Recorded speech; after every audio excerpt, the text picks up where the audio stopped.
வணக்கம் ஸ்டூடெண்ட்ஸ். இன்றைக்கி நம்ம பார்க்க போகிற topic allotropic forms of sulphur. இதுதான் பார்க்க போகிறோம்.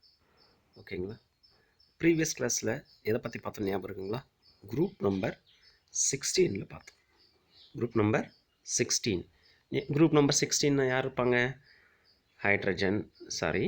Oxygen, sulphur, selenium, okay, selenium etcetera. பாருங்கள், ஆக்சிஜன் ஃபேமிலி பற்றி பார்த்தோமா? ஆக்சிஜன் ஃபேமிலியில் ஆக்சிஜன், டை ஆக்சிஜன் ஒன்று இருக்குது, ட்ரை ஆக்சிஜன் ஒன்று இருக்குது. இந்த ரெண்டு பேர்த்தையும் டீட்டெயில்டாக பார்த்தோம். ட்ரை ஆக்சிஜனோட இன்னொரு நேமு ஓசோன். ஓசோனுடைய ப்ரிப்ரேஷன்ஸ், அவனுடைய கெமிக்கல் ப்ராப்பர்ட்டிஸ், அவனுடைய ஸ்ட்ரக்சர்ஸ் இதெல்லாம் பார்த்தோம். ஞாபகம் இருக்குங்களா? அண்ட் தென் முக்கியமாக அவனுடைய யூசஸ், ஆக்சிஜனுடைய யூசஸும் அண்ட் தென் நெக்ஸ்ட்டு ஓசோனுடைய யூசஸ் இதை பற்றியெல்லாம் பார்த்தோம். ஞாபகம் இருக்குங்களா? ஸோ இப்போது அதே குரூப்பில் ஆக்சிஜன் ஃபேமிலியிலேயே நெக்ஸ்ட் எலிமெண்ட் யார் இருக்காங்க? சல்ஃபர் இருக்காங்களா இல்லைங்களா? அந்த சல்ஃபர் பற்றி நாம் பார்க்க போகிறோம். Okay, allotropic forms of sulphur அப்படின்னு கொடுத்துருக்காங்களா இல்லைங்களா? அலோட்ரோபிக் ஃபார்ம்ஸ், புற வேற்றுமை அமைப்பு அப்படின்னு படிக்கலாம். ஓகேங்களா? Sulphur exist in crystalline as well as amorphous allotropic forms. ஓகேங்களா? படிகமாகவும் படிக உருவமற்ற திண்மமாகவும் ரெண்டாக இருக்கும். எக்ஸாம்பிள் சொல்லணும் அப்படின்னா, வீட்டில் இருக்க கல்லுப்பு, ஓகேங்களா, இன்னொன்று மாவு பொருள், ஏதாவது ஒரு மாவு பொருள் ஞாபகம் வச்சுங்க. இப்போ கல்லுப்பு இருக்கா இல்லைங்களா, அது வந்து கிறிஸ்டலைன் அப்படின்னு சொல்லிடலாம். அந்த மாவு பொருள் இருக்கா இல்லைங்களா, இப்போ எக்ஸாம்பிள் கோதுமாவே இருக்கா இல்லைங்களா, ரொம்ப நைஸாக இருக்கா இல்லைங்களா, ஸோ அதை என்ன ஃபார்ம்னு சொல்லலாம்னா அமார்ஃபஸ் அலோட்ரோபி ஃபார்ம்ஸ் அப்படின்னு சொல்லலாம். ஸோ சல்ஃபரை பொறுத்தவரை ரெண்டு ஃபார்ம்ஸில் எப்படி எக்ஸிஸ்ட் ஆகுது. The crystalline forms includes rhombic sulfur and then monoclinic sulfur. Okay, the crystalline form includes rhombic sulfur and monoclinic sulfur. ஓகேங்களா? கிறிஸ்டலைன் ஃபார்ம்ஸ் நம்ம படிச்சிருக்கோமா இல்லைங்களா? அதை ரெண்டு டைப்ஸாக கிளாஸிஃபை பண்ணிட்டாங்க. ஒன்று என்னென்னு சொல்லியிருக்காங்க? ராம்பிக் சல்ஃபர்னு சொல்கிறாங்க. இன்னொன்று மோனோக்ளினிக் சல்ஃபர்.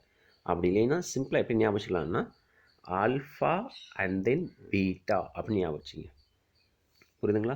சல்ஃபர் ரெண்டு அலோட்ரோபிக் ஃபார்ம்ஸில் எக்ஸிஸ்ட் ஆக போகுது. ஒன்று கிறிஸ்டலைனு, இன்னொன்று அமர்ஃபஸ் ஃபார்ம்ஸ். கிறிஸ்டலைன் ஃபார்ம்ஸை டூ டைப்ஸாக கிளாஸிஃபை பண்ணியிருக்காங்க. ஒன்று ஆல்ஃபா, இன்னொன்று பீட்டா அப்படின்னு ஞாபகம் வச்சுங்க. புரியுதுங்களா? இதில் ஏதாவது டவுட்ஸ் இருக்குமா? Next, amorphous allotropic forms includes plastic sulphur, milk of sulphur, colloidal sulphurs. ஓகேங்களா? இப்போ நம்மக்கிட்ட இருக்க அமர்ஃபஸ் சல்ஃபர்ஸை 3 இருக்குது நம்மக்கிட்ட. ஒன்று வந்து பிளாஸ்டிக் சல்ஃபர் அப்படின்னு சொல்கிறாங்க, இன்னொன்று மில்க் ஆஃப் சல்ஃபர் அப்படின்னு சொல்கிறாங்க, அண்ட் தென் கொலைடல் சல்ஃபர் அப்படின்னு ஒன்று சொல்கிறாங்க. இந்த பிளாஸ்டிக் சல்ஃபருக்கு இன்னொரு பேர் காமா சல்ஃபர் அப்படின்னு சொல்கிறாங்க. புரியுதுங்களா? ஸோ ஃபஸ்ட்டு சல்ஃபரோடைய அலோட்ரோபிக் ஃபார்ம்ஸை 2ஆக பிரிக்கிறோம், கிறிஸ்டலைன் அண்ட் தென் அமர்ஃபஸ். கிறிஸ்டலைன்ஸ் இதெல்லாம் இருக்குது அப்படின்னு பார்த்தீங்கன்னா ஆல்ஃபா அண்ட் தென் பீட்டான் இருக்குது. அண்ட் தென் அமர்ஃபஸில் என்ன இருக்குது? Gamma, milk of sulphur, colloidal sulphur. புரியுதுங்களா இது? அண்ட் தென் நெக்ஸ்ட் பாருங்கள், rhombic sulphur is also known as alpha sulphur. Okay, பார்த்தோமா இல்லைங்களா? Is the only thermodynamic stable allotropic form at ordinary temperature and pressure. ஓகேங்களா? அதாவது ஹீட் பண்ணாலும் ஸ்டேபிளாக இருக்கக்கூடிய ஒரே அலோட்ரோபிக் ஃபார்ம் எதுன்னு சொல்கிறாங்க? ஆல்ஃபா சல்ஃபர் அப்படின்னு சொல்கிறாங்க. ஓகேங்களா? This crystals have characteristics yellow color and composed of S8 molecules. இதை வந்து என்னென்னு சொல்லுவாங்கன்னா சல்ஃபர் வந்து பாலி அட்டாமிக் மாலிகுல்ஸ் அப்படின்னு சொல்லுவாங்க. இப்போ எப்படி நம்ம பாஸ்பரஸ் அப்படின்னு எப்படி எழுதுகிறோம்? நம்ம P4 டெட்ரா அட்டாமிக்னு சொல்கிறோமா இல்லைங்களா? குளோரின் Cl2ன்னு எப்பவுமே எக்ஸிஸ்ட் ஆகும், ஹைட்ரஜன் H2 தான் எப்பயும் எக்ஸிஸ்ட் ஆகும். இது டைஅட்டாமிக் மாலிகுல்ஸ் இல்லைங்களா? Phosphorus tetraatomic. So more than 4ன்னு படிச்சுனாவே பாலி அட்டாமிக்னு சொல்லணும். அப்போ S8, ஓகேங்களா? S8ன்னு வரும்பொழுது they are polyatomic molecules. புரியுதுங்களா? So when heated slowly above 96 degree centigrade, ஞாபகம் வச்சுங்க, 96 டிகிரி சென்டிகிரேட், ஓகேங்களா, ஒரு 100க்கும் குறைவாக, அதான் 96 டிகிரி சென்டிகிரேட் ஹீட் பண்ணும்பொழுது it converts into monoclinic sulphur. Alpha சல்ஃபருக்கும் மோனோக்ளினிக் சல்ஃபருக்கும் என்ன difference?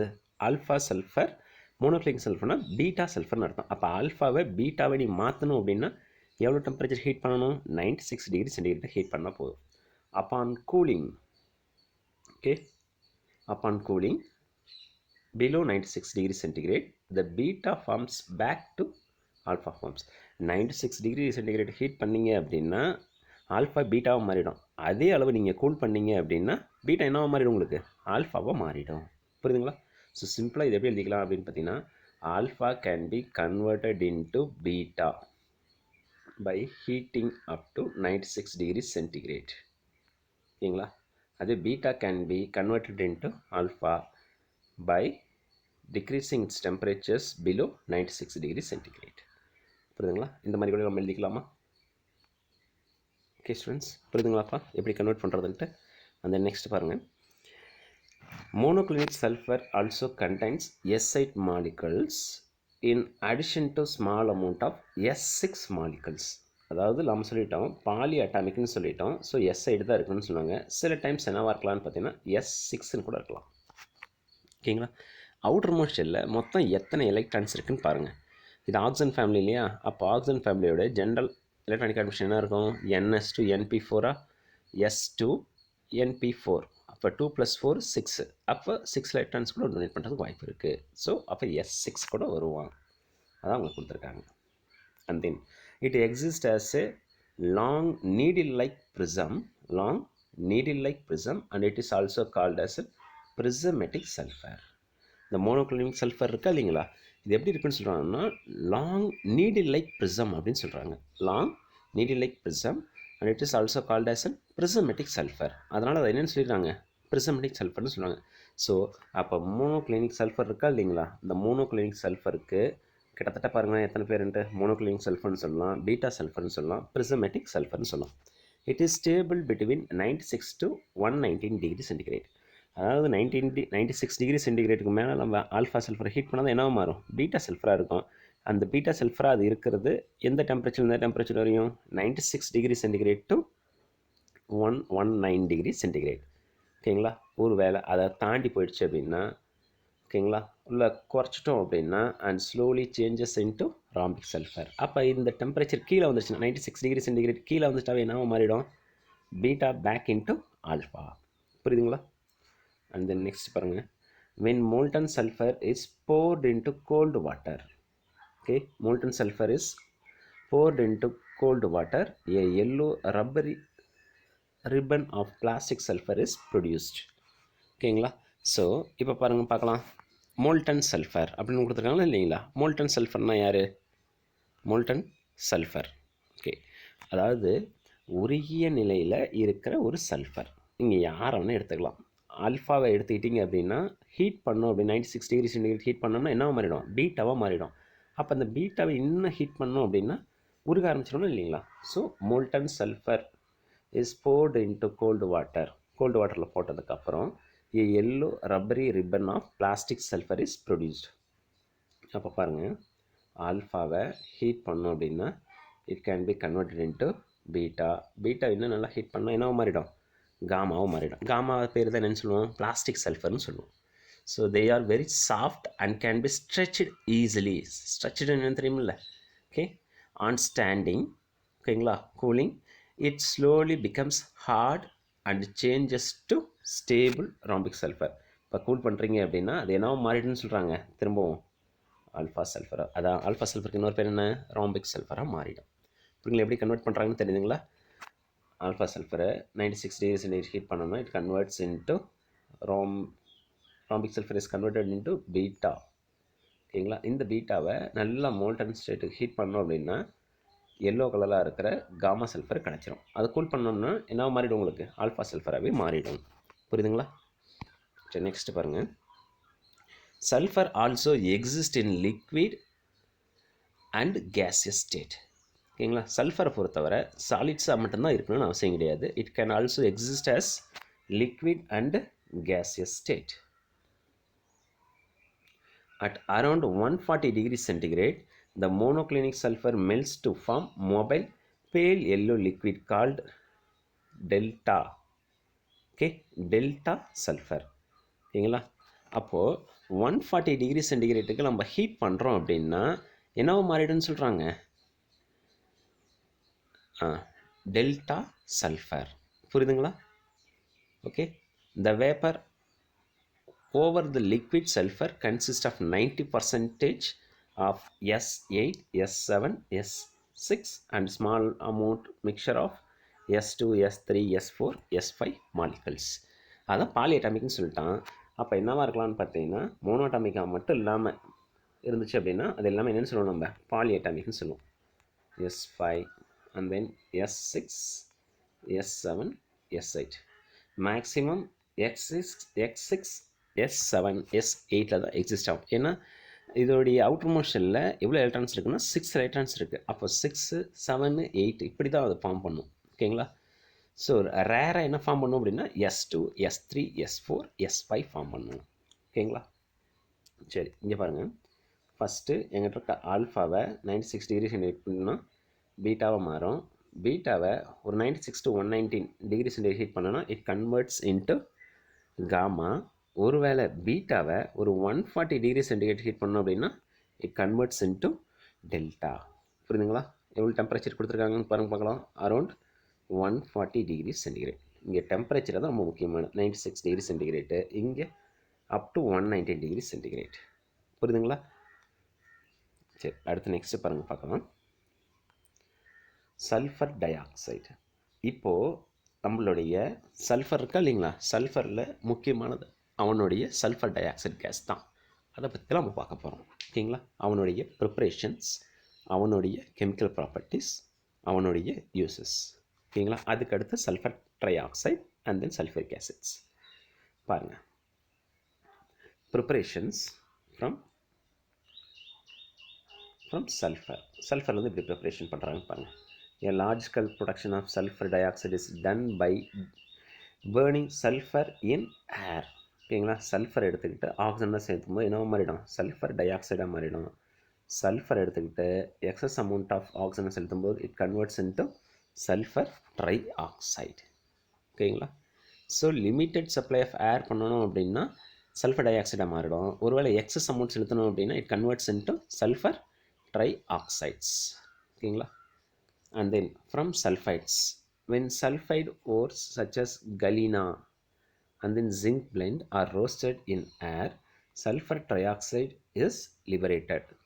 Okay, large amount of sulfur dioxide required for manufacturing sulfuric acid and other industrial purpose is prepared by this method. அதாவது என்ன சொல்லியிருக்காங்க அப்படின்னு பார்த்தீங்கன்னா, இப்போ சல்ஃபைட்ஸ் அப்படின்னு எப்படின்னு தெரியுமில்ல, ஒரு மெட்டலோட சல்ஃபர் ஜாயின் ஆகிடுச்சுன்னா கண்டிப்பாக சல்ஃபருக்கு நெகட்டிவ் சார்ஜஸ் இருக்கும். ஓகேங்களா? So it can be termed as sulphides. அந்த சல்ஃபைட்ஸ் எக்ஸாம்பிள்ஸ் யாரை சொல்லலாம் அப்படின்னு பார்த்தீங்கன்னா, லெட்டில் இருக்கிற சல்ஃபைடு யாருன்னா கலீனான்னு சொல்லுவோம். அண்ட் தென் ஜிங்க் பிளெண்டு, அதை ரோஸ்ட் பண்ணுறோம். ரோஸ்ட்டு அப்படின்னா வறுக்கிறதுனா கூட யார் செலுத்திருப்பீங்க, ஆக்சிஜன் செலுத்திருப்போம். அப்போது இதில் இருக்கிற சல்ஃபர் இதில் இருக்கிற ஆக்சிஜனோட சேர்ந்து சல்ஃபர் டை ஆக்சைடாக மாறிடும். அண்ட் தென் இன்னொரு ஆக்சிஜன் இதோட கம்பைன் ஆச்சு அப்படின்னா it converts into zinc oxide. புரியுதுங்களா?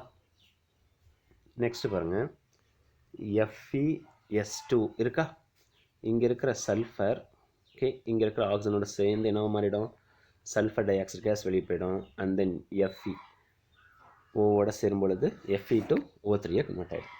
புரியுதுங்களா? ஸோ எப்போவுமே சல்ஃபைடு ஓரு நம்ம ரோஸ்ட் பண்ணுறோம் அப்படின்னா it converts into oxide ores. ஓகேங்களா? இது பேசிக்ஸு. சரி, நெக்ஸ்ட்டு பாருங்கள், லெபார்ட்டரி ப்ரிப்ரேஷன் சொல்கிறாங்களா இல்லைங்களா. லெபார்ட்டரி ப்ரிப்ரேஷன்ஸில் காப்பரை எடுத்துக்கிட்டு கான்சன்ட்ரேட்டட் சல்ஃபரிக் ஆசிட் சேர்த்தணும். ஓகேங்களா? இங்கே பாருங்கள், sulphur dioxide is prepared in the laboratory treating a metal or metal sulphide with sulphuric acid. Maximum concentrated sulphuric acid தான் சேர்த்தணும். ஓகேங்களா? ஏன்னா கான்சன்ட்ரேட் சல்ஃபரிக் ஆசிட் சேர்த்தும் பொழுது தான் அதில் என்ன கேஸ் எவ்வளோ ஆகும்னு பார்த்தீங்கன்னா கரஸ்பாண்டிங் கேஸ் எலிமினேட் ஆகும். For example concentrate nitric acid சேர்த்துறீங்கன்னா நைட்ரஜன் டை ஆக்சைடு கேஸ் வெளியே போகும். அதே போல் சல்ஃபரிக் ஆசிட் சேர்த்துறீங்கன்னா சல்ஃபர் டை ஆக்சைடு கேஸ் வெளியே போகும். எக்ஸாம்பிள் எப்படி சொல்லலாம் அப்படின்னு பார்த்தீங்கன்னா, நம்மளுடைய பாட்டில் இருக்குன்னா, கான்சன்ட்ரேட்டட் பாட்டில் இருக்குன்னு வச்சிங்களேன், அதை ஜஸ்ட்டு ஓப்பன் பண்ணி ஏதாவது ஒரு மெட்டலில் ஊற்றும் போது அப்படி நுரைச்சி பொங்கி அப்படி கேஸ் மாதிரி வெளியே போகும், அப்படியே ஃபியூம்ஸாக வெளியே போகும். காரணம் என்ன அப்படின்னா அதில் இருக்கிற சல்ஃபர் டை ஆக்சைடு கேஸோ அல்லது நைட்ரஜன் டை ஆக்சைடு கேஸோ எலிமினேட் ஆகுதுன்னு அர்த்தம். புரியுதுங்களா? ஸோ எப்போவுமே ஒரு மெட்டலோட ஒரு கான்சன்ட்ரேட் ஆசிட் சேரும் பொழுது அதோடைய கரஸ்பாண்டிங் டயாக்சைட்ஸ் வெளியே போகும். சரி, அப்போ பாருங்கள் பார்க்கலாம். இங்கே பாருங்கள், if copper when it is treated with sulfuric acid, first copper சல்ஃபேட்டோடு சேர்ந்து காப்பர் சல்ஃபேட்டாக மாறிடும். அந்த இதுலேருந்து என்ன கேஸ் வெளியே போகும்னு சொன்னேன்? சல்ஃபர் டை ஆக்சைடு கேஸ் வெளியே போகும்னு சொன்னேன்னா, ப்ளஸ் இங்கே இருக்க ஹைட்ரஜன் இதில் இருக்கிற ஆக்சிஜன் சேர்ந்து வாட்டர். அதாவது இன்னொன்று என்ன சொல்லிடலாம் அப்படின்னா, சல்ஃபூரிக் ஆசிட் இருக்கா இல்லைங்களா, sulphuric acid is used as a strong dehydrating agents. Dehydrating ஏஜென்ட்ஸ்னால் யார்? வாட்டர் மாலிகுலை ரிமூவ் பண்ணுறவங்க அப்படின்னு அர்த்தம். புரியுதுங்களா? அப்போ சல்ஃபூரிக் ஆசிட் சேர்த்துறேன் அப்படின்னாவே என்ன வெளியே போகும் உங்களுக்கு? வாட்டர் மாலிகுல் எலிமினேட் ஆகிடும். கான்சன்ட்ரேட்டட் சேர்த்துருக்கனால கண்டிப்பாக சல்ஃபர் டை ஆக்சைடு கேஸ் வெளியே போகும். காப்பர் சல்ஃபேட் சேர்ந்தால் காப்பர் சல்ஃபேட் கிடச்சிரும். புரியுதுங்களா? நெக்ஸ்ட்டு பாருங்கள், sulphur try oxide with acid, it converts into water and sulfur dioxide. இதை ஜஸ்ட்டு ஒரு ஈக்குவேஷன்ஸ் மாதிரி, அதாவது அயானிக் ஈக்குவேஷன்ஸாக கொடுத்துட்டாங்க. இதை எக்ஸாம்பிள்ஸோடு பார்க்கலாம். இங்கே பாருங்கள், NaHSO3 சோடியம் பைசல்ஃபைட். அதான் மெட்டல் சல்ஃபைட்னு கொடுத்துட்டானா இல்லைங்களா, அதுக்கு டைரெக்டாக நான் இந்த மாதிரி எடுத்துக்கிட்டேன். இல்லை நீங்கள் இப்படி கூட எடுத்துக்கலாம், Na2SO3 சோடியம் சல்ஃபைட். இது சோடியம் சல்ஃபைட்டு, இது சோடியம் பைசல்ஃபைட்டு. பிரித்து பாருங்கள், இவனுடைய சார்ஜ் +2, இவனுடைய சார்ஜ் -2. இங்கே பிரித்து பாருங்கள், +1 அப்போ +2 வருமா, இவனுக்கு -2. சிம்பிளாக என்ன கொடுத்துட்டாங்கன்னா SO3 மட்டும் கொடுத்துட்டான். when it is treated with sulfuric acid. இப்போ சல்ஃபூரிக் ஆசிட் ட்ரீட் பண்ணுறோன்னு வச்சிங்களேன், இங்கே பாருங்கள், இங்கே இருக்கிற சோடியம் இங்கே இருக்கிற சல்ஃபேட்டோடு சேர்ந்து என்ன வெளிப்போம்? எனக்கு சோடியம் சல்ஃபேட்டை வெளியே போயிடுமா? இங்கே இருக்கிற ஒரு ஆக்சிஜன் 2 ஹைட்ரஜனோட சேர்ந்து வாட்டராக வெளியே போயிடும். மிச்சம் உங்களுக்கு என்ன இருக்குன்னு பாருங்கள், SO2 மட்டும் தான் மிச்சம் இருக்கும். புரியுதுங்களா? இதை மட்டும் தான் கொடுத்துருக்குறான். இந்த இடத்துல சோடியம் சல்ஃபேட் வெளியே போனதெல்லாம் கொடுக்கல. அதுவும் சோடியமும் இந்த இடத்துல இருக்கிற சல்ஃபேட்டும் கொடுக்கல. H2SO4 நம்ம தண்ணியில் போட்டோன்னா எப்படி பிரியும்? H+ அயன்ஸாகவும் SO4 மைனஸாகவும் பிரியுமா இல்லைங்களா? ஸோ அவன் சல்ஃபேட் அயான்ஸும் சோடியம் அயான்ஸும் கொடுக்க கிடையாது. சிம்பிளாக வெறும் அயானிக் ஈக்குவேஷன்ஸாக கொடுத்துருக்கான். புரியுதுங்களா? Overall reactions. And then next பாருங்கள் பார்க்கலாம், ப்ராப்பர்ட்டிஸ். ஓகேங்களா? லெபார்ட்டரி ப்ரிப்ரேஷன்ஸ் கொஞ்சம் ரொம்ப முக்கியம், அதை பார்த்துங்க. அண்ட் நெக்ஸ்ட்டு ப்ராப்பர்ட்டிஸ் பாருங்கள். Sulfur dioxide gas is found in volcanic eruptions. A large amount of sulfur dioxide gas is released into atmosphere from power plants using coal and then oil and copper melting plants. அதாவது sulphur dioxide case எங்கே அதிகமாக release ஆகும் அப்படின்னா வல்கனோயிக் எரப்ஷன்ஸில். ஓகேங்களா? Volcano எரிமலை இருக்கா இல்லைங்களா, அதில் இருந்து அதிகமாக சல்ஃபர் டை ஆக்சைடு கேஸ் வெளியே போகும். அண்ட் தென் இன்னொன்று நம்மளுடைய அட்மாஸ்பியர்ஸில் எப்படி எதுலேருந்து ரிலீஸ் ஆகுது அப்படின்னு பார்த்தீங்கன்னா, coal and then oil power plants இருக்கா இல்லைங்களா, அதுலேருந்து ரிலீஸ் ஆகுது. அண்ட் தென் காப்பர் மெல்ட்டிங் பிளான்ட்ஸ்லேருந்து, இதாவது ஸ்டெர்லைட் ஆலைன்னு சொல்கிறோமா இல்லைங்களா தூத்துக்குடியில், அதில் காப்பர் மெல்ட்டிங் பிளான்ட்ஸ் தான் இருக்குது. அதில் கண்டிப்பாக காப்பரோட சல்ஃபூரிக் ஆசிட்ஸ் இதெல்லாம் சேர்த்தோம். அப்போ என்ன கேஸ் வெளியே போகும் உங்களுக்கு? சல்ஃபர் டை ஆக்சைடு கேஸ் வெளியே போகும். புரியுதுங்களா? And then next, it is a colourless gas with suffocating odour. It is a colorless gas with a suffocating odors. Next, it is highly soluble in water and it is 2.2 times heavier than air. ஓகேங்களா? அதாவது ஏரை விட 2.2 times ஹெவியராக இருக்குன்னு சொல்லுவாங்க. Sulphur di oxide can be liquefied at 2.5 atmospheric pressure and 288 Kelvin. ஓகேங்களா? Atmospheric pressure 2.5 atmospheric pressure வச்சுருப்பாங்க. And then அதில் எவ்வளோ இது வச்சுருப்பாங்க அப்படின்னா, டெம்பரேச்சர் எவ்வளோ வச்சுருப்பாங்கன்னா 288 கெல்வின்ஸ் வச்சுருப்பாங்க. ஓகேங்களா? ஸோ இது வந்து ஹைலி சாலிபிள் இன் நேச்சர் அப்படின்னு சொல்லியிருப்பாங்க. காரணம் என்ன அப்படின்னு பார்த்தீங்கன்னா, இதெல்லாம் இன்ஆர்கானிக் சப்ஸ்டன்ஸ் தான். Inorganic substance always dissolves in water. ஓகேங்களா? So sulphur dioxide gas தான், அது ஈஸியாக என்ன பண்ணலாம், நம்ம லிக்விஃபைடாக மாற்ற முடியும் நம்மளால். ஓகேங்களா? இது புரியுதுங்களா? And then next chemical properties பார்க்கலாங்களா? ஸோ கெமிக்கல் ப்ராப்பர்ட்டிஸில் பாருங்கள் என்ன கொடுத்துருக்காங்கன்ட்டு, sulphur dioxide is an acidic oxide அப்படின்னு கொடுத்துருக்காங்களா? Sulphur dioxide is an acidic oxide.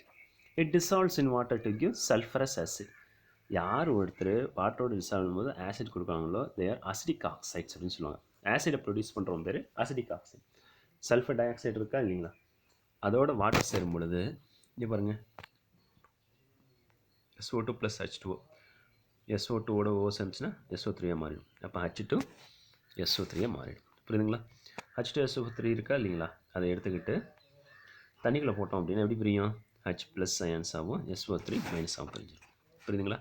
And then reactions with the sodium hydroxide and sodium carbonate. Sulfur dioxide reacts with the sodium hydroxide and sodium carbonate to form sodium bisulfite and sodium sulfite respectively. சரி பாருங்க, sodium ஹைட்ராக்சைடோட நம்மளுடைய sulphur di oxide சேர்ந்துச்சு அப்படின்னா NaHO, NaO வச்சு இப்படி எழுதியிருக்கேன். இப்போ யாரை சேர்த்துறேன்னா sulphur di oxide சேர்த்துறேன்னு வச்சிங்களேன், SO2 சேர்ந்துச்சு அப்படின்னா SO3 மாறிடும். புரியுதுங்களா? நெக்ஸ்ட்டு பாருங்கள் பார்க்கலாம். SO2ஓட சோடியம் கார்பனேட்டு ப்ளஸ் வாட்டர், ஓகேங்களா, சேர்த்தும் போது என்ன நடக்குன்னு பாருங்கள். எப்போவுமே சோடியம் கார்பனேட் சேர்த்துனீங்க அப்படின்னாவே அதுலேருந்து என்ன கேஸ் எவால்வ் ஆகும், carbon dioxide gas evolve ஆகிடுமா. மிச்சம் உங்கள்கிட்ட என்ன இருக்கும், ஒரே ஆக்சிஜன் மட்டும்தான் ப்ரெசென்ட் ஆகிருக்கும் இல்லையா. இதில் H2O இருக்கும். அப்போ என்ன கிடைக்குன்னு பாருங்கள், H2O2 கிடச்சிருமா.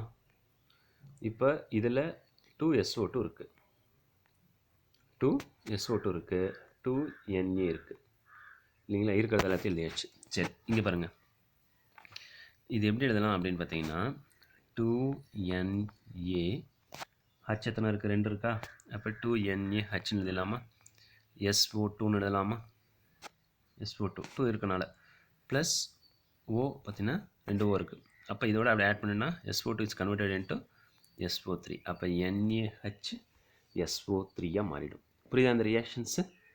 சல்ஃபர் டை ஆக்சைடு எடுத்துக்கிட்டு சோடியம் கார்பனேட் ப்ளஸ் வாட்டர் சேர்த்தும் பொழுது கண்டிப்பாக கார்பனேட் சேர்த்தணும் அப்படின்னா கார்பன் டை ஆக்சைடு ரிலீஸ் ஆகும், சோடியம் பைசல்ஃபேட் கிடைக்கும் உங்களுக்கு. புரியுதுங்களா?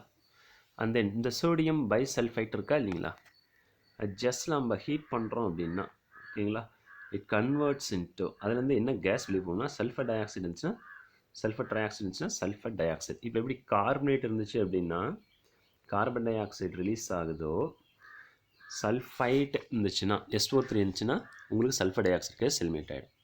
புரியுதுங்களா? ஸோ அதில் ரிலீஸ் ஆகிடுச்சு அப்படின்னா மிச்சம் உங்கள்கிட்ட என்ன இருக்கும்,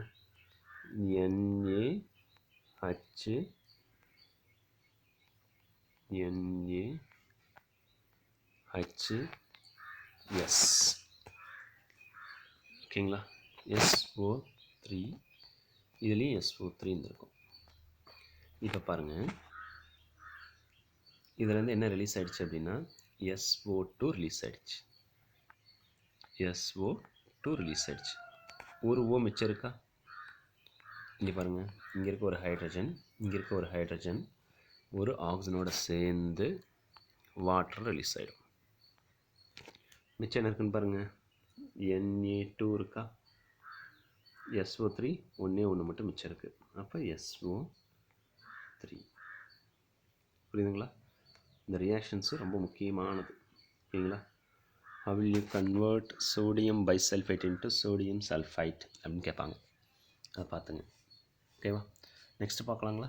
நெக்ஸ்ட்டு பாருங்கள், ஆக்சிடைசிங் ப்ராப்பர்ட்டி. ஆக்சிடைசிங் ப்ராப்பர்ட்டிஸ் அதில் sulphur di oxide oxidise hydrogen sulphide to sulphur and magnesium to magnesium oxide. இங்கே பாருங்கள், ஹைட்ரஜன் சல்ஃபைட் இருக்கா இல்லைங்களா, ஹைட்ரஜன் சல்ஃபைடோட சல்ஃபர் ட்ரை ஆக்சைடு சேர்த்தும் பொழுது நடுவில் இருக்கிற இந்த 2 பேரும் ஜாயின் பண்ணி விட்ருங்க. அப்போ சல்ஃபர் விளையாடுமா, hydrogen plus oxygen it converts into water. புரியுதுங்களா? ஸோ இது ஈக்குவேஷன்ஸ் எப்படி பேலன்ஸ் பண்ணுறதுன்னு தெரியுமில்ல.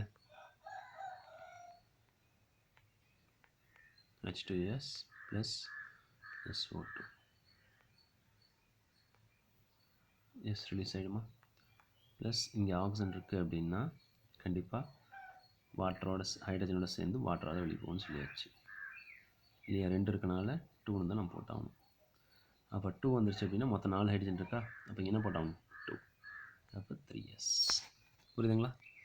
நெக்ஸ்ட் பாருங்கள், magnesium plus sulphur di oxide gives, இங்கே இருக்கிற சல்ஃபர் மட்டும் தனியாக ரிலீஸ் ஆகிடுச்சு அப்படின்னா it converts into magnesium oxide. இதுதான் ஆக்சிடைசிங் ப்ராப்பர்ட்டிஸ். மற்றவனை ஆக்சிடைஸ் பண்ணோம் அப்படின்னா அதுக்கு பேர் என்னென்னு சொல்லுவோம், ஆக்சிடைசிங் ப்ராப்பர்ட்டி தானே சொல்லுவோம். So sulphur dioxide is used as an oxidising agent. ஓகேங்களா? And then next you have to see reducing property. It also has, it can be readily be oxidized, it can act as a reducing agents. மற்றவங்கள oxidise பண்ணுறாங்க அப்படின்னா இவனை வந்து என்ன act பண்ணலாம், reducing ஏஜென்ட்ஸாக கூட இவனால் ஆக்ட் பண்ண முடியும் அப்படின்னு சொல்கிறாங்க. Okay, it reduces chlorine into hydrochloric acid. மற்றவங்க என்ன பண்ணியிருக்காங்க, ரெடியூஸ் பண்ணுறான். இந்த இடத்துல ஜஸ்ட் ஒரு மிஸ்டேக் இருக்குது. As it can B readily oxidised it can act as a reducing agents கொடுத்துருக்காங்க இல்லைங்களா? நல்லா அண்டர்ஸ்டாண்ட் பண்ணிக்கிங்க. நான் ரெடியூசிங் ஏஜென்ட்டாக ஆக்ட் பண்ண போகிறேன் அப்படின்னா, இப்போ சல்ஃபர் டை ஆக்சைடு ரெடியூசிங் ஏஜென்ட்டாக ஆக்ட் பண்ணதுன்னா மற்றவனை ரெடக்ஷன் பண்ணுவான், தான் என்ன ஆகிக்குவான், ஆக்சிடைஸ் ஆகிடுவான். சொல்கிறது புரியுதுங்களா? முன்னே பார்த்துருந்தது நிறைய பார்த்துங்க, ஆக்சிடைசிங் ப்ராப்பர்ட்டின்னு பார்த்தோம், மற்றவங்கள ஆக்சிடைஸ் பண்ணுறதுன்னு நம்ம சொன்னோம். ஓகேங்களா? இப்போ என்ன பண்ணுறது, நான் ஆக்சிடைஸ் ஆகிக்கிறது, அதுவே ரெடியூசிங் ப்ராப்பர்ட்டி. ஓகேங்களா? இப்போ பாருங்கள், சல்ஃபர் டை ஆக்சைடு நான் எனக்கு ரெடியூசிங் ப்ராப்பர்ட்டி, மற்றவங்க என்ன பண்ணுவோன்னா ரெடக்ஷன் பண்ணுறேன்னு சொல்லியிருக்கேன். இப்போ குளோரின் இருக்கா, இதோடு கொண்டு போய் நான் என்ன பண்ண போகிறேன் அப்படின்னா ஹைட்ரஜனை சேர்த்துறேன். அப்போ ஹைட்ரஜன் சேர்த்துறேன் அப்படின்னா ரெடக்ஷன் தானே பண்ணியிருக்காங்கன்னா நான் ரெடியூசிங் ப்ராப்பர்ட்டி அப்போ எனக்கு இருக்குன்னு அர்த்தம். அப்போ நான் என்ன ஆகிக்கணும், ஆக்சிடைஸ் ஆகிக்கணும். அப்போ HCl மாற்றிட்டேன் அப்படின்னா அப்போ மற்றவங்க ரெடக்ஷன் பண்ணிட்டேன், நான் என்ன ஆகிக்கணும், ஆக்சிடைஸ் ஆகிக்கணும். அப்போ இங்கே இருக்கிற ஆக்சிஜனை ஹைட்ரஜன் வாங்கி நான் என்னவோ மாறிடுவேன், சல்ஃபூரிக் ஆசிடாக மாறிடுவேன். புரியுதுங்களா? பாருங்கள், SO2 இருக்கா, ஆக்சிஜன் வாங்கிட்டா SO4 மாறிடும், H2SO4 மாறிடும். அப்போ நான் என்ன ஆகிட்டேன், ஆக்சிடைஸ் ஆகிட்டேன்னு அர்த்தம். அந்த next, it also reduce potassium permanganate and dichromate to Mn2+ and then Cr3+. Mn2+ ஆகவும் Cr3+ ஆகவும் மாற்ற முடியும்னு சொல்கிறாங்க. யாரை, பொட்டாசியம் பெர்மாங்கனேட்டையும் பொட்டாசியம் டைக்ரோமேட்டையும். இது பாருங்கள், பிரித்து பாருங்கள்.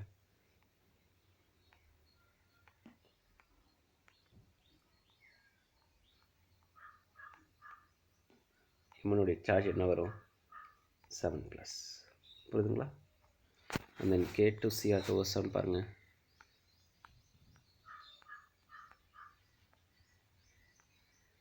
+, இது 2-. இப்போ ஒரு குரோமேட்டோடைய சார்ஜ் என்ன வரும்னு பாருங்கள், 6+. ஆமா, ஏன்னா தெரியாதனால 2xன்னு வச்சுங்க, ஒன்றுக்கு -2, அப்போ -14 ஈக்குவல் டு -2. அப்போ -14 அந்த பக்கம் முடிச்சுன்னா +14. இப்போ -2 +14 எவ்வளோ வரும், 12 வரும். அப்போ எக்ஸோடைய வேல்யூ எவ்வளோ வரும் நம்மளுக்கு, 6ன்னு வரும். புரியுதுங்களா? ஸோ அப்போ பெர்மாங்கனேட் +7, டைக்ரோமேட்டில் குரோமேட்டோடைய சார்ஜ் +6. அதுவே பாருங்கள், இங்கே பாருங்கள், MnSO4 இருக்கா, இங்கே Mn சார்ஜ் +2. இப்போ +7லேருந்து +2 மாறிடுச்சு. குரோமியம் இங்கே வரும்போது +3 சார்ஜில் இருக்குது, +6லேருந்து +3 சார்ஜில் இருக்குது. புரியுதுங்களா எப்படின்ட்டு? ஸோ இப்போ என்ன பண்ணியிருக்கான்னு பாருங்கள், அப்போது ரிடக்ஷன் தான் நடந்திருக்கு. அப்போது sulphur dioxide act as a reducing agents. புரியுதுங்களாப்பா? சரி பாருங்கள் எப்படி நடந்திருக்குன்னு பாருங்கள். பொட்டாசியம் பெர்மாங்கனேட் இருக்கா, potassium permanganate reacts with sulfur dioxide in the presence of sulfuric acid, sorry, in the presence of water. சரிங்களா?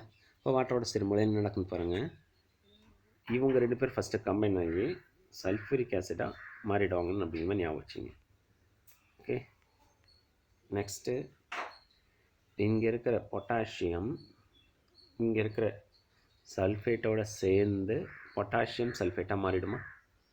நெக்ஸ்ட்டு இங்கே இருக்கிற மேங்கனீஸ் இங்கே இருக்கிற சல்ஃபேட்டோடு சேர்ந்து மேங்கனீஸ் சல்ஃபேட்டாக மாறிடுமா?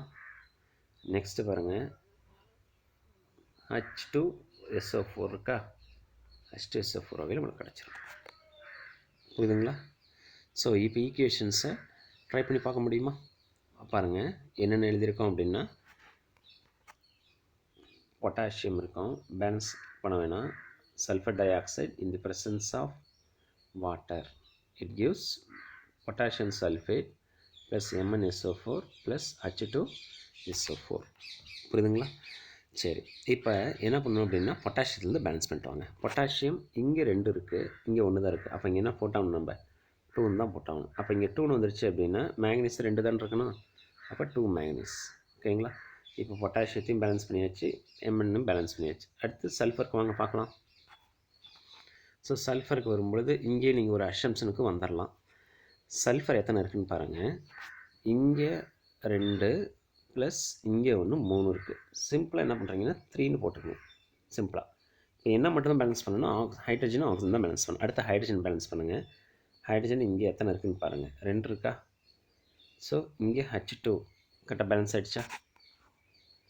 ஓகே, சரி பாருங்கள். அப்போ H2SO4ன்னு வரும்பொழுது இங்கே பாருங்கள், இங்கே 1, இங்கே 2, இங்கே 1, மொத்தம் சல்ஃபர் எத்தனை இருக்குது, 4 இருக்குது. ஓகேங்களா? இது வரையும் 3 இருந்துச்சுன்னு சொன்னால் இப்போ இங்கே 1 ஆட் ஆகிடுச்சுன்னா 4. அப்போ 4SO2ன்னு போட்டுக்கோங்க. 4SO2. இப்போ பாருங்கள், ஹைட்ரஜனை பேலன்ஸ் பண்ணியாச்சு அப்படின்னா ஆட்டோமேட்டிக்காக யார் பேலன்ஸ் ஆகணும், ஆக்சிஜன் பேலன்ஸ் ஆகணும். அப்படி இல்லைன்னா ஹைட்ரஜன் நம்ம இன்க்ரீஸ் பண்ணி ஆகணும். பாருங்கள், ஆக்சிஜன் எத்தனை இருக்குது அப்படின்னா இங்கே மட்டுமே 8 ஆக்சிஜன் பர்சன்ட் இருக்கா? ப்ளஸ் இங்கே 4 × 2 8 ப்ளஸ் இங்கே 1 16 + 17 இருக்குது இந்த பக்கம். இந்த பக்கம் பாருங்கள், K2SO4 4 ப்ளஸ் 2 Mn. அப்போ 2 × 4 8 ப்ளஸ் இங்கே எத்தனை இருக்குது 4.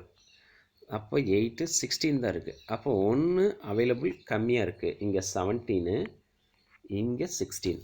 ஓகேவா? அப்போ ஹைட்ரஜன் ஆக்சிஜனோட எண்ணிக்கை ஒன்று கம்மியாக இருந்துச்சு அப்படின்னா என்ன பண்ணணும், நம்ம ஹைட்ரஜன் இந்த இடத்துல ஒன்று நம்ம சேர்த்திக்கணும்னு அர்த்தம். ஓகேங்களா? அப்போ பாருங்கள், ஹைட்ரஜன் ஒன்று நம்ம இங்கே சேர்த்தும் பொழுது என்ன கிடைக்குன்னு பாருங்கள். 2ன்னு போட்டுங்க. 2ன்னு போட்டால் என்ன கிடைக்கும் நம்மளுக்கு, 8 8. ஓகேங்களா? பேலன்ஸ் ஆகுதா? கிடையாது.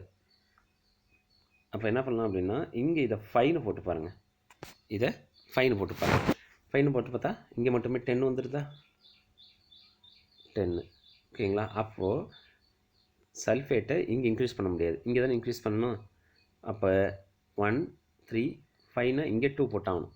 இப்போ 2 போட்டோம் அப்படின்னா 4 ஹைட்ரஜன் இருக்கா? அப்போ இங்கே 2 போட்டுங்க. அப்போ பாருங்கள், சல்ஃபர் பேலன்ஸ் ஆகிருக்கும், ஹைட்ரஜன் பேலன்ஸ் ஆகிடுச்சு. ஆக்சிஜன் பாருங்கள், 2 × 5 10. ஓகேங்களா? இங்கே 8 இருக்குது, இங்கே 10 வந்துருச்சு, இங்கே 2 வந்துருச்சு. அப்போ மொத்தம் எவ்வளோ வந்துருச்சு, 20 இந்த சைடு வந்துருச்சு இல்லையா? அப்போ இந்த சைடு பாருங்கள் பார்க்கலாம், 4 இல்லையா? இங்கே 8 ப்ளஸ் 8 போட்டுடலாமா? எவ்வளோ வந்திருக்கு, 20. அப்போ 2 பக்கம் ஈக்குவேஷன் பேலன்ஸ் ஆகிடுச்சா? புரியுதுங்களா அது எப்படின்ட்டு? ஸோ ஈக்குவேஷன்ஸை பேலன்ஸ் பண்ணுறத கொஞ்சம் கேர்ஃபுல்லாக பாருங்கள். அந்த நெக்ஸ்ட்டு பாருங்கள், potassium dichromate. Potassium dichromate with sulphur dioxide in the presence of sulphuric acid it gives. பாருங்கள், பொட்டாசியத்தோட சல்ஃபேட் சேரும்பொழுது பொட்டாசியம் சல்ஃபேட்டாக மாறிடும். அடுத்து குரோமியத்தோட சல்ஃபேட் சேரும்போது குரோமிக் சல்ஃபேட்டாக மாறிடும். ப்ளஸ் இங்கே இருக்க ஹைட்ரஜன் இங்கே இருக்கிற ஆக்சிஜனோட சேர்ந்து வாட்டராக எனக்கு மாறிடும். புரியுதுங்களா இந்த ரியாக்ஷன்ஸு? இதில் எதாவது டவுட்ஸ் இருக்கா? இதில் எதாவது டவுட்ஸ் இருக்காப்பா? பாருங்கள், ஈக்குவேஷன்ஸ் பேலன்ஸ் பண்ண முடியுமில்ல. பொட்டாசியம் K2, இங்கேயும் K2 இருக்குது, Cr2 அதுவும் கரெக்டாக வந்துடுச்சு. ஸோ அப்போ அதில் மாற்ற தேவையில்லை, ஆக்சிஜன் கடைசியாக அதை பேலன்ஸ் பண்ணி ஆகணும். சல்ஃபர் பாருங்கள், 3SO2 இருக்குது ப்ளஸ் H2SO4 4 இருக்கா? இங்கே K2SO4ல் 1, இங்கே 3 வந்துடுச்சு. அப்போ சல்ஃபர் 2 பக்கமே 4 கரெக்டாக பேலன்ஸ் ஆகிடுச்சு. அடுத்து ஹைட்ரஜன் பாருங்கள், இங்கே 2 இருக்குது, இங்கேயும் 2 இருக்குது, அதுவும் பேலன்ஸ் ஆகிடுச்சா? அடுத்து ஆக்சிஜன் பாருங்கள், இங்கே 4, இங்கே 12 16 17 இருக்குது. 7 + 6 + 4 17 வந்துருச்சா? இந்த பக்கமும் 17, இந்த பக்கமும் 17. So equation gets balanced. புரியுதுங்களா? ஸோ அடுத்த நெக்ஸ்ட் பாருங்கள், ரியாக்ஷன்ஸ் வித் ஆக்சிஜன் அப்படின்னு கொடுத்துருக்காங்களா இல்லைங்களா? Reaction with oxygen. Sulfur dioxide is oxidized to sulfur trioxide upon heating with oxygen at a high temperature. This reaction is used for manufacture of sulfuric acid by contact process. அப்போ sulphur di oxide எடுத்துக்கிட்டு oxygen சேர்த்து heat பண்ணுறோம் அப்படின்னா எவ்வளோ temperature heat பண்ண சொல்லியிருக்காங்க? 450 degree centigrade heat பண்ண சொல்லியிருக்காங்க. இந்த presence of vanadium pentoxide, vanadium pentoxide ஓகேங்களா, கேட்டலிஸ்ட்டாக யூஸ் பண்ணும்பொழுது it converts into sulphur trioxide. புரியுதுங்களா இந்த ரியாக்ஷன்ஸு? ஓகேங்களா, இந்த ப்ராசஸ் பேர் தான் என்னென்னு சொல்லுவாங்கன்னா கான்டாக்ட் ப்ராசஸ்ன்னு சொல்லுவாங்க. ஓகேங்களா, மோஸ்ட் இம்பார்ட்டன்ட் ஒன். ஓகேங்களா, இதை பற்றின ஸ்டடீஸு டீட்டெயில்டாக பார்ப்பீங்க. ஓகே, நெக்ஸ்ட்டு பாருங்கள், bleaching action of sulphuric acid. Bleaching action of sulphuric acid. In presence of water, sulfur dioxide bleaches colored wool, silk sponges and straw into colorless due to its reducing property. நம்ம மற்றவங்க reduction பண்ணுவாங்கன்னு சொல்லலாம் இல்லைங்களா? அப்போ sulphur di oxide என்ன property இருக்குன்னு சொல்லலாம்? Reducing properties இருக்குன்னு சொல்லாமல் இல்லைங்களா? சரிங்களா, இப்போ கலர் துணி தான் இருக்குது அப்படின்னா சல்ஃபர் டை ஆக்சைடை நம்ம பாஸ் பண்ணோம் அப்படின்னா அது என்ன பண்ணணும்னா ப்ளீச் பண்ணி விட்ருன்னு சொல்கிறாங்க. ப்ளீச்சிங் பவுடர்னால் கால்சியம் ஆக்சிக்ளோரைட் நம்மளுக்கு தெரியும். ஓகேங்களா, இன்னொன்று யார் யூஸ் பண்ணுவாங்கன்னா சல்ஃபர் டை ஆக்சைடு தான் யூஸ் பண்ணுவாங்க. ஓகேங்களா, ஓகே புரியுதாப்பா? ஸோ அதான் என்ன கொடுத்துருக்காங்கன்னா ப்ளீச்சஸ் coloured wool, silk and sponges and straw into colorless one. அப்படியே வெளுத்து போன மாதிரி பண்ணி விட்ருவாங்க. ஓகேங்களா, அந்த இடத்துல நிறம் விளக்க செய்தரும். இப்போ பாருங்கள், SO2ஓட வாட்டர் சேரும்பொழுது உங்களுக்கு என்னவோ மாறிடும்? H2SO4 மாறிடும், ப்ளஸ் 2 ஹைட்ரஜன்ஸ் உங்களுக்கு கிடைக்கும். ஓகேங்களா, எப்படின்னு தெரியுதாப்பா ஈக்குவேஷன்ஸு? இங்கே பாருங்கள், இங்கே இருக்க எத்தனை ஆக்சிஜன் இருக்குதுன்னு பாருங்கள் பார்க்கலாம். 2 ஆக்சிஜன் இருக்கா? ஸோ இங்கே இருக்க SO2ஓட 2 ஆக்சிஜன்ஸ் இருந்தால் SO4 மாறிடும். 4 ஹைட்ரஜன்ஸ் இருக்கா? 2 ஹைட்ரஜன்ஸ் இங்கேயும் 2 ஹைட்ரஜன்ஸ் இங்கேயும் சேர்ந்தோம். ஓகேங்களா, அப்போ எக்ஸுங்கிறது நம்மளுடைய துணி. ஓகேங்களா, அதை ஹைட்ரஜனோட சேர்த்தும் பொழுது இட் கன்வெர்ட்ஸ் இன்ட்டு XH2. ஓகேங்களா, கலர்லெஸ்ஸாக மாறிடும். However, the bleached product is allowed to stand in air. It reoxidized by atmospheric oxygen to its original color. Hence, bleaching action of sulfur dioxide is temporary one. இப்போ once நம்ம sulphur டை ஆக்சைடில் நம்மளுடைய துணியை colour துணி முக்கி எடுத்தோம் அப்படின்னா ஃபுல்லாக நிறம் இழந்து போயிடும், கலர்லெஸ்ஸாக மாறிடும். ஒன்ஸ் அதை எடுத்துகிட்டு போய் காய வைக்கும் பொழுது அதாவது காத்தோட்டமாக காய வச்சிங்க அப்படின்னா அது என்ன பண்ணணும் அப்படின்னா ஆக்சிடைஸ் பண்ணி விட்டுருன்னு சொல்கிறாங்க. ஓகேங்களா, இங்கே பாருங்கள், நம்மளுக்கு துணி இருக்கா இல்லைங்களா, கலராக இருக்குது. நாம் சல்ஃபர் டை ஆக்சைடை வாட்டரோட நினச்சோம் அப்படின்னா நம்மளுக்கு ஹைட்ரஜன் கிடைக்குதா இல்லைங்களா, அது இதோட சேரும்பொழுது XH2 மாறும். திரும்பவும் இது ஆக்சிடைஸ் ஆச்சு அப்படின்னா இங்கே பாருங்கள், ஆக்சிஜனோட கம்பைன் ஆயிடுச்சுன்னா இங்கே இருக்கிற ஹைட்ரஜன் இங்கே இருக்கிற ஆக்சிஜனோட சேர்ந்து வாட்டராக மாறிடும். திரும்ப உங்களுக்கு என்ன தான் கிடைக்கும்?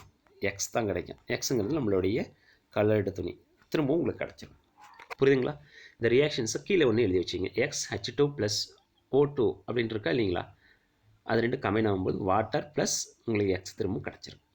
புரியுதுங்களா? அப்போது நம்மளுடைய ஒரிஜினல் கலரை துணிக்கான ஒரிஜினல் கலரு திரும்பவும் நம்மளுக்கு கிடைக்க ஆரம்பிச்சிடும். ஸோ அப்போது ப்ளீச்சிங் ஆக்ஷன் ஆஃப் சல்ஃபர் ட்ரை ஆக்சைடுங்கிறது என்னென்னு சொல்லிடலாம்? இட்ஸ் அ டெம்பரரி ஒன் அப்படின்னு சொல்லிடலாம். புரியுதுங்களா? It's a temporary one. அடுத்து நெக்ஸ்ட் பாருங்கள், uses. Sulphur dioxide is used in bleaching hairs. இப்போ நம்மளுடைய ஹேர்லாம் ப்ளீச் பண்ணுறாங்களா இல்லைங்களா, ப்ரௌன் கலர் இது மாதிரிலாம் கொண்டு வராங்களா இல்லைங்களா, அதெல்லாம் என்ன ஆக்ஷன்னால அப்படின்னா சல்ஃபர் டை ஆக்சைடு. ஏன்னா திரும்பவும் அதோடைய ஒரிஜினல் கலர்ஸ் வந்துடுதா? கொஞ்ச நாள் கலர்ஸாக இருக்கும், கொஞ்ச நாள் கழித்து திரும்ப என்ன ஆகிடும் அப்படின்னா ஒரிஜினல் கலர்ஸே வந்துடும். அப்போ அங்கே யார் யூஸ் பண்ணுவோம்னா சல்ஃபர் டை ஆக்சைடு தான் யூஸ் பண்ணுவாங்க. And then it can be used for disinfecting crops and plants in agriculture. ஓகேங்களா, பூச்சி அரிக்காமல் இருக்கிறதுக்கு, பூச்சி கொல்றதுக்கு எதை யூஸ் பண்ணுவாங்க அப்படின்னா கிராப்ஸ், அதாவது கிருமி நாசினியாக பயன்படுத்துவாங்க. ஓகேங்களா, அந்த நெக்ஸ்ட்டு சல்ஃபர் டை ஆக்சைடு இருக்கா இல்லைங்களா, அவனுடைய ஸ்ட்ரக்சர் பாருங்கள். Sulfur dioxide undergoes sp2 hybridization. Double bonds present ஆச்சுனால அங்கே என்ன டைப் ஆஃப் ஹைப்ரிடேஷன் இருக்கும்? sp2 hybridization. A double bond arises between S and O is due to p-pi d-pi bonding. p-pi d-pi bonding தெரியுது இல்லை? p-piனா ஆக்சிஜனுக்கு வர்றது, d-piனா சல்ஃபருக்கு வர்றது, overlapping அப்படின்னு சொல்லலாம். இப்போ பாருங்கள், சல்ஃபர் இருக்குது, double bond O, double bond O. சும்மா சிம்பிளாக போட்டிருக்கேன் இப்போதைக்கு. ஓகேங்களா, 2 டபுள் பாண்ட்ஸ் தொடர்ந்து வரக்கூடாது இல்லையா? அப்போ இதில் இருக்கிற எலக்ட்ரான்ஸை மோர் எலக்ட்ரானிக் யாருன்னா ஆக்சிஜன் தான் இழுத்துக்கிட்டான்னா, ஏற்கனவே ஒரு லோன் பேர்ஸ் இருக்கும், 2 லோன் பேர்ஸு. இப்போ அதில் இருக்க எக்ஸஸ் ஆஃப் எலக்ட்ரான்ஸ் எடுத்துட்டாங்கன்னா இன்னும் லோன் பேர்ஸ் வந்துடும். அப்போ நெகட்டிவ் சார்ஜ் ஒன்று க்ரியேட் ஆகிடுமா? சல்ஃபர் டீம் பார்த்திங்கன்னா லோன் பேர்ஸ் ப்ரெசென்ட் ஆகிருக்கும். ஓகேங்களா, அவனுக்கு என்ன சார்ஜ் க்ரியேட் ஆகிருக்கும் கொடுத்தனால? பாசிட்டிவ் சார்ஜ் க்ரியேட் ஆகிருக்கும். புரியுதுங்களா? இங்கே டபுள் பாண்ட்ஸ் அப்படி தான் இருக்கும். புரியுதுங்களா? சரி, இங்கே லோன் பேர்ஸ் இருக்கனால லோன் பேர்ஸ்க்கு ரிப்பல்ஷன் இருக்கனால அவனுடைய ஷேப்பை ஸ்ட்ரெயிட் லைனாக இல்லாமல் கொஞ்சம் இப்படி பெண்ட் பண்ணி விட்ருவோம். புரியுதுங்களா? ஸோ இதில் ரெசனன்ஸ் இன்வால்வ் ஆகும்னு சொல்லியிருக்காங்க. எப்படின்னு பார்த்தீங்கன்னா, இங்கே பாருங்கள், இங்கே இருக்கிற எலக்ட்ரான்ஸ் இவன் கொடுத்தானே இங்கே என்ன பாண்டு க்ரியேட் ஆகிறதுக்கு வாய்ப்பு இருக்குது? டபுள் பாண்ட்ஸ் வந்துடுச்சா? அப்போ இங்கே இருக்கிற எலக்ட்ரான்ஸ் இங்கே ஷிஃப்ட் ஆகிடுச்சு அப்படின்னா இங்கே எக்ஸஸ் ஆஃப் எலக்ட்ரான்ஸ் இருந்துச்சு, அப்போ அங்கே மைனஸ் சார்ஜ் வந்துடும். So there will be a resonance between 2 structures. Okay, so next பார்க்கலாங்களா? நெக்ஸ்ட்டு சல்ஃபியூரிக் ஆசிட் கொடுத்துருக்காங்க. சரி பாருங்கள், sulfuric acid can be manufactured by lead chamber process. நான் ஞாபகம் வச்சிங்க, காண்டாக்ட் ப்ராசஸ்ங்கிறத காலையில் பார்த்தோம். அடுத்து லெட் சேம்பர் ப்ராசஸ் முக்கியமானது. cascade process or contact process.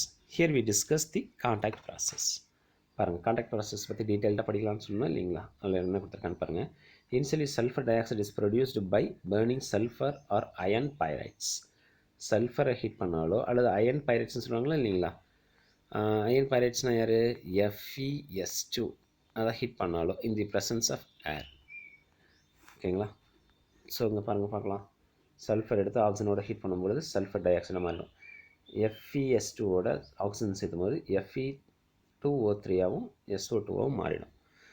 Sulfur dioxide formed is oxidized to sulfur trioxide by air in the presence of catalyst such as vanadium pentoxide or platinized asbestos. ஓகேங்களா, யார் கேட்டலிஸ்ட்டை use பண்ணுவாங்கன்னா vanadium pentoxide அல்லது பிளாட்டினைஸ்ட் asbestos use பண்ணுவாங்க. இப்போ இந்த ரியாக்ஷன்ஸில் ஓகேங்களா, இந்த ரியாக்ஷன்ஸில் இங்கே பாருங்கள், இந்த ரியாக்ஷன்ஸை புக்கில் கொடுக்கல, அப்படியே எழுதிக்கிங்க. SO2 + O2 gives 2SO3. இங்கே 2 போட்டுருங்க. ஓகேங்களா, இந்த இடத்துல கேட்டலிஸ்ட்டை யார் யூஸ் பண்ணுவாங்கன்னா வெனேடியம் பென்டாக்சைடு யூஸ் பண்ணுவாங்க. ஓகேங்களா, இந்த ப்ராசஸ் பேர் என்னென்னு சொல்லுவாங்கன்னா காண்டாக்ட் ப்ராசஸ் அப்படின்னு சொல்லுவாங்க. புரியுதுங்களா? So next, the sulfur trioxide is absorbed in concentrated sulfuric acid and produces oleum. இது பாருங்கள், ரொம்ப முக்கியமானது. சல்ஃபர் டை ஆக்சைடு இருக்கா இல்லைங்களா, நம்ம ப்ரொடியூஸ் பண்ணோம், அதை எடுத்துக்கிட்டு சல்ஃபரிக் ஆசிடோட சேர்த்தும் பொழுது இட் கன்வெர்ட்ஸ் இன்ட்டு ஓலியம். ஓலியம்ங்கிறது ஒன்றும் கிடையாது. இங்கே பாருங்கள், சல்ஃபரிக் ஆசிட் இருக்கா, இதே போல் இன்னொரு மாலிகுல் சல்ஃபரிக் ஆசிட் எடுத்துங்க. சல்ஃபரிக் ஆசிட் எடுத்துக்கலாமா? அப்போ என்ன கிடைக்குன்னு பாருங்கள், மிச்சம் H4S2O8 கிடைக்குமா? இதில் ஹீட் பண்ணோம் அப்படின்னா வாட்டர் மாலிகுல் லிமிட் ஆகிடுமா? மிச்சம் என்ன இருக்குன்னு பாருங்கள். வாட்டர் மாலிகுல் லிமிட் ஆச்சுன்னா H2S2O7 கிடைக்கும். H2S2O7 அது பேர் தான் ஓலியம். புரியுதுங்களா? ஸோ திரும்பவும் இந்த ஓலியத்தோட வாட்டர் மாலிகுல் சேர்த்துறீங்க அப்படின்னா it converts into sulfuric acid. The oleum is converted into sulfuric acid by diluting it with water. புரியுதுங்களா? To maximize the yield, the plant is operated at 2 bar pressure and 720 Kelvin. The sulfuric acid obtained in the process is over 96% pure. இந்த process பேர் என்னன்னு சொல்லி கொடுத்தேன், contact process. ஓகேங்களா? அந்த next பாருங்கள், physical ப்ராப்பர்ட்டிஸில் முக்கியமாக எதை பற்றி பார்க்க போகிறோம் அப்படின்னா அது என்ன, கலர்லெஸ்ஸு விஸ்கஸ் லிக்விட், கலர்த்தன்மையாக இருக்கிறது. High boiling point and viscosity of sulphuric acid due to association of molecules together by hydrogen bonding. Hydrogen பாண்டிங்ஸ்ங்கிறது ஏற்கனவே பார்த்துருக்கோமா, ஒரு ஹைட்ரஜனுக்கும் ஹைலி ஆல்டர்னேட்டிவ் ஸ்பீசிஸான ஆக்சிஜனும் இருந்துச்சு அப்படின்னா அங்கே உருவாகிற பாண்ட் பேர் தான் ஹைட்ரஜன் பாண்டிங். அந்த மாதிரி இருந்துச்சு அப்படின்னா they have high boiling point and melting point. And then next, acid freezes at a 283 Kelvin and then boils at 590 Kelvin. It is highly soluble in water and has strong affinity towards water and hence it is used as a dehydrating agent. ஏற்கனவே acids எல்லாமே என்னவா use பண்ணுவாங்கன்னு சொன்னேன்னா strong dehydrating agents use பண்ணணும்னு சொல்லுவாங்களா, அதுக்கான reasons strong affinity towards water. When dissolved in water, it forms mono and then dihydrates. அதாவது வாட்டரை டிசால்வ் பண்ணோன்னா சல்ஃபரிக் ஆசிட் மோனோஹைட்ரேட் ஃபார்ம் ஆகும், அல்லது சல்ஃபரிக் ஆசிட் டைஹைட்ரேட்ஸ் ஃபார்ம் ஆகும். அந்த ரியாக்ஷன் இஸ் எக்ஸோதெர்மிக். அதாவது தண்ணியில் கொண்டு போய் ஆசிடை ஊற்றுறீங்க அப்படின்னா இட் லிபரேட்ஸ் ஹீட். அந்த பாட்டிலை தொட்டு பார்த்தீங்கன்னா இப்போ ஒரு ஜாரில் தண்ணி எடுத்துக்கிட்டு அதில் கொண்டு போய் ஆசிட் ஊற்றலாம். ஊற்றதுக்கப்புறம் சைட்டில் தொட்டு பார்த்தீங்கன்னா அந்த ஜார் ஃபுல்லாகவே ஹீட் ஆன மாதிரி இருக்கும். அதுக்கான ரீசன் என்னென்னா it is an exothermic reactions அப்படின்னு அர்த்தம். ஒருவேளை சில்லுன்னு இருந்துச்சு அப்படின்னா அது எண்டோதெர்மிக் ரியாக்ஷன்ஸ். இப்போ எக்ஸாம்பிள்ஸ் பாருங்கள், நாக்கில் குளுக்கோஸ் வச்சு அப்படின்னா நாக்கு சில்லுன்னு இருக்கா இல்லைங்களா, அப்போ நாக்கில் இருக்க ஹீட்டை அதை அப்சர்வ் பண்ணின்னு அர்த்தம். அப்போ ஹீட்டை அப்சர்வ் பண்ணிச்சு அப்படின்னா அது எண்டோதெர்மிக்கு. அல்லது சைடில் தொட்டு பாருங்கள், இப்போ சோப் தூள் எடுத்து தண்ணியில் கரைக்கும் போது அந்த பாத்திரத்தை தொட்டு பார்த்திங்கன்னா ஹீட்டாக இருக்கும். காரணம் என்ன அப்படின்னா அந்த இடத்துல ஹீட் எனர்ஜி இஸ் ரிலீஸ்டு. ஓகேங்களா, அது வந்து exothermic. So it is an exothermic reactions. Dehydrating property can be illustrated by the reaction with organic compounds such as sugar, oxalic acid and formic acid. Sugar இருக்கா, சல்ஃபிக் acid சேர்த்தும் பொழுது கண்டிப்பாக இங்கே இருக்கிற கார்பனை மட்டும் தனியாக வெளித்தள்ளி விட்டுறான்னு வச்சிங்களேன். சல்ஃபரிக் ஆசிடோட H2O இருக்கா இல்லையா, H2Oங்கிறது யார், வாட்டர் தான். அப்போ வாட்டர் தான் கிடைக்கும். புரியுதுங்களா? நெக்ஸ்ட்டு பாருங்கள், HCOOH இருக்கா, சல்ஃபரிக் ஆசிட் சேர்த்தும் பொழுது இங்கே பாருங்கள் HOH வாட்டர் கிடச்சிருமா எனக்கு, H2SO4 வாட்டர் மிச்சம் என்ன இருக்கும் உங்களுக்கு, இந்த இதோட சேர்ந்துருச்சு, CO மட்டும் தான் மிச்சம் இருக்கும். அண்ட் தென் COOH ட்வைஸ்ன்னு இருக்கா, அது பாருங்கள், அது எப்படி எழுதணும்னா COOH பாண்டு COOH எழுதிடலாமா, வாட்டர் போயிடுச்சா. அந்த நெக்ஸ்ட்டு பாருங்கள், CO தனியாக போயிடுச்சா, அப்போ CO2 மட்டும் தனியாக கிடைக்கும், CO2 H2SO4. புரியுதுங்களா? ஸோ இதெல்லாமே அவனுடைய dehydrating properties. Sulphuric acid acts as dehydrating agents how அப்படின்னு கொஸ்டின் கேட்டாங்கன்னா இதெல்லாம் எழுதுகிற மாதிரி இருக்கும். புரியுதுங்களா? ஸோ நெக்ஸ்ட்டு பார்க்கலாங்களா, அவனுடைய கெமிக்கல் ப்ராப்பர்ட்டிஸ். பாருங்கள், sulfuric acid is highly reactive. It can act as a strong acid and an oxidizing agent. Even oxidizing agents act பண்ணும். டீகம்போசிஷன், இப்போ டீகம்போஸ் ஆகுதுன்னு வச்சிங்களேன், கண்டிப்பாக இதில் இருக்கிற ஹீட் பண்ணும்பொழுது வாட்டர் மாலிகுல் லிமிட் ஆகிடுமா, மிச்சம் இருக்குன்னா SO3 இருக்கும். புரியுதுங்களா? இதை decomposition. And then acidic nature அப்படின்னா it is a strong dibasic acid. டைபேசிக்னா 2 H+ அயான்ஸை கொடுக்க முடியும். ஓகேங்களா? இங்கே பாருங்கள், சல்ஃபரிக் ஆசிட் NaOH சேர்த்துறேன் அப்படின்னா ஒரு ஹைட்ரஜன் ஒரு NaOHோட சேர்ந்து வாட்டர் வெளியும், மிச்சம் என்ன இருக்கும், NaHSO4 கிடைக்கும், சோடியம் பைசல்ஃபைட் கிடைக்கும். H2SO4 இப்போ 2 இருக்கா, இங்கே இருக்க 2 ஹைட்ரஜன் 2 OH சேர்ந்து 2 வாட்டர் மாலிகுல்ஸ் எலிமினேட் ஆகிடும். அப்போ என்ன கிடைக்கும் உங்களுக்கு, Na2SO4 கிடைக்கும். ஒருவேளை சல்ஃபரிக் ஆசிடோட அமோனியா சேர்த்தும் பொழுது இங்கே இருக்க ஹைட்ரஜன் NH3 சேர்ந்தால் NH4 ட்வைஸாக மாறிடும், SO4 மாறிடும், அமோனியம் சல்ஃபேட். புரியுதுங்களா? நெக்ஸ்ட்டு பாருங்கள், oxidising property. Sulphuric acid is used as an oxidising agent. It produces நேசன்ட்னா single oxygen as shown below. பாருங்கள் என்ன கொடுத்துருக்கான்ட்டு, சல்ஃபரிக் ஆசிடு ஹீட் பண்ணும்பொழுது கண்டிப்பாக இதிலேருந்து வாட்டர் லிமிட் ஆகிடும். சல்ஃபர் டை ஆக்சைடு இருக்கா, sulphur di oxide can be converted into sulphur di oxide can be converted into sulphur dioxide plus atomic oxygen, that is called as an nascent oxygen. And then next, sulfuric acid oxidize elements such as carbon, sulfur and phosphorus. It also oxidize bromide and iodide to bromine and then iodine. இங்கே பாருங்கள், carbon இருக்குது அப்படின்னா sulphuric acid சேர்த்துறீங்க அப்படின்னா கண்டிப்பாக என்ன acid என்ன வெளியே போகணும்னு சொன்னேன், சல்ஃபர் டை ஆக்சைடு வெளியே போகுமா, வாட்டர் வெளியே போயிடுமா, carbon is converted into carbon dioxide. So மற்றவனை ஆக்சிடைஸ் பண்ணுறதுனால இது என்ன ஏஜென்ட்டு, ஆக்சிடைசிங் ஏஜென்ட்ஸ் தான். சரிங்களா? அடுத்து சல்ஃபர் இருக்குது அப்படின்னா சல்ஃபரோட ஆக்சிஜன் சேர்ந்துச்சுன்னா sulphur dioxide plus water release ஆகிடும். ஓகேங்களா? பாஸ்பரஸோட சல்ஃபரிக் ஆசிட் சேர்த்துன்னு வச்சிங்களா, அதாவது கரஸ்பாண்டிங்காக என்ன ஆசிட் கிடைக்குன்னு பாருங்கள். பாஸ்பரஸ்னால் பாஸ்பரிக் ஆசிட் கிடைக்கும், சல்ஃபர் டை ஆக்சைடு கேஸ் வெளியே போகும் ப்ளஸ் வாட்டர் ரிலீஸ் ஆகும். H2SOட H2SO4 சேர்த்து அப்படின்னா இங்கே இருக்கிற சல்ஃபரில் சல்ஃபேட் இருக்க ஆக்சிஜனு இங்கே இருக்கிற சல்ஃபரோட சேர்ந்துச்சுன்னா சல்ஃபர் டை ஆக்சைடாக மாறிடும். ஓகேங்களா? இங்கே இருக்க சல்ஃபரை மட்டும் தனியாக வெளியே தள்ளிடுவான் ப்ளஸ் வாட்டர் ரிலீஸ் ஆகிடும் உங்களுக்கு. புரியுதுங்களா? இந்த ரியாக்ஷன்ஸை கொஞ்சம் கேர்ஃபுல்லாக பார்த்துங்க. ஓகேங்களா? இங்கே பாருங்கள், இதிலிருந்து சல்ஃபர் டை ஆக்சைடு கேஸ் வெளியே போயிடும். 2 ஆக்சிஜன் மிச்சம் இருக்குமா, ஒரு ஓ இன்னொரு ஓ. அப்போ ஒரு வாட்டரு 2 வாட்டர் பண்ணி வெளியே போயிடுமா. மிச்சம் என்ன மட்டும் இருக்கும் உங்களுக்கு, ஒரே சல்ஃபர் மட்டும் இருக்கும். முடிஞ்சா? நெக்ஸ்ட்டு பாருங்கள், sulfuric acid plus 2HI gives I2 gas eliminate ஆகிடுமா. I2 கேஸ் எலிமினேட் ஆகிடுச்சா. சல்ஃபர் டை ஆக்சைடில் SO2ன்னு எழுதி வச்சிங்க. ஒரு ஓ இதோட சேர்ந்துச்சுன்னா வாட்டரை வெளியே போயிடும், இன்னொரு ஓ இதோட சேர்ந்துச்சுன்னா வாட்டரை வெளியே போயிடும். புரியுதுங்களா? இதுலேயும் த சேம் ரியாக்ஷன்ஸ் தான். புரியுதுங்களா? புரோமைடை புரோமினாக மாற்றிடுவாங்க. ஸோ இதெல்லாம் புரியும் நினைக்கிறேன். மோஸ்ட் இம்பார்ட்டன்ட் 2 தான். ஒன்று ஹைட்ரஜன் சல்ஃபைடை மாற்றுறது, இன்னொன்று சல்ஃபூரிக் ஆசிடோட HI சேர். And then reaction with metals பாருங்கள். Sulphuric acid reacts with metals and give different products depending on the reactants and reacting conditions.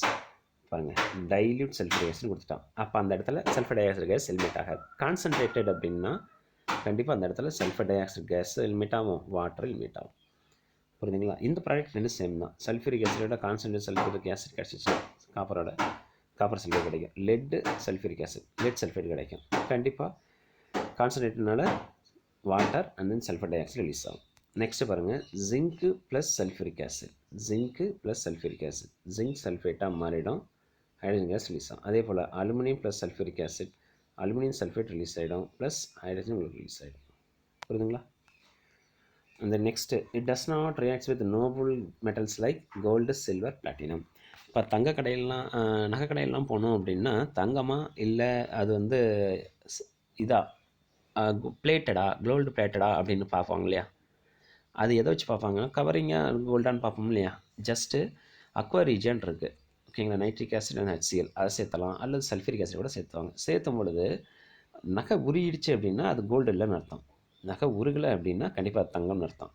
அதுதான் அவன் என்ன சொல்லியிருக்காங்கன்னா, கோல்டு சில்வர் பிளாட்டினோட sulphuric acid does not react அப்படின்னு கொடுத்துருக்காங்க. அந்த நெக்ஸ்ட் பாருங்கள்,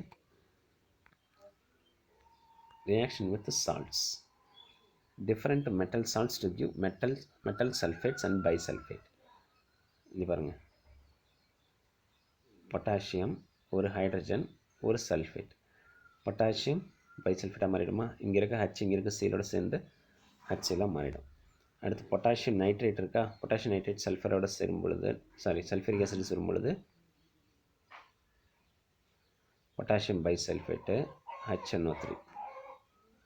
புரியுதா? சோடியம் கார்பனேட்டாக கண்டிப்பாக என்ன கேஸ் வெளியே போகணும்னு சொன்னேன், கார்பன் டை ஆக்சைடு கேஸாக வெளியே போயிடுச்சா. ஒரு ஆக்சிஜன் மிச்சம் இருக்குமா, வாட்டரோட சேர்ந்துச்சுன்னா சோடியம் சல்ஃபேட். நெக்ஸ்ட் பாருங்கள், ஹைட்ரஜன் சேர்ந்துச்சுன்னா NaHSO4 ப்ளஸ் இங்கே பாருங்கள், இதில் இருக்கிற ஹைட்ரஜன் ஆக்சிஜனோட சேர்ந்து வாட்டரை வெளியே போவோம், சல்ஃபர் டை ஆக்சைடு கேஸ் வெளியே போவோம், புரோமின் கேஸ் மட்டும் ரிலீஸ் ஆகிடும். புரியுதுங்களா? ஸோ இதில் இந்த ரியாக்ஷன்ஸை மட்டும் கொஞ்சம் பார்த்துங்க, ஓகேங்களா. இதுதான் மோஸ்ட் இம்பார்ட்டன்ட், ஓகேங்களா. மீது எல்லாமே ஈஸியாக ரிமூவ் பண்ணிட்டு போயிடலாம்.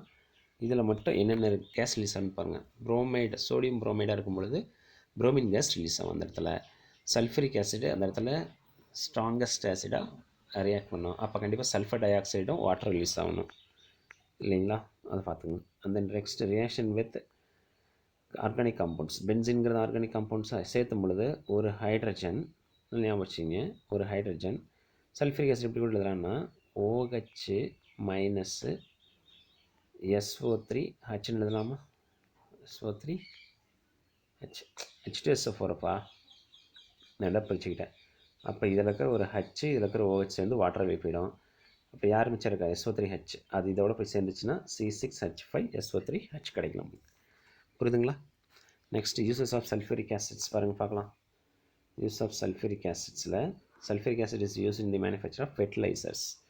ஃபெர்டிலைசர்ஸ்லாம் இதுதான் யூஸ் பண்ணுவாங்க. ஜிப்சம் கால்சியம் சல்ஃபேட் இருக்கா இல்லைங்களா, அங்கே யூஸ் பண்ணியிருப்பாங்க. Ammonium sulphate, superphosphate and other chemicals such as hydrochloric acid, nitric acid. ஓகேங்களா?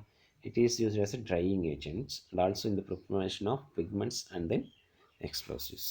ஓகேங்களா, ட்ரை ஏஜென்ட்ஸாக யார் யூஸ் பண்ணுவாங்கன்னா சல்ஃபரிக் ஆசிட் யூஸ் பண்ணுவாங்க. So students, hope you understand these topics.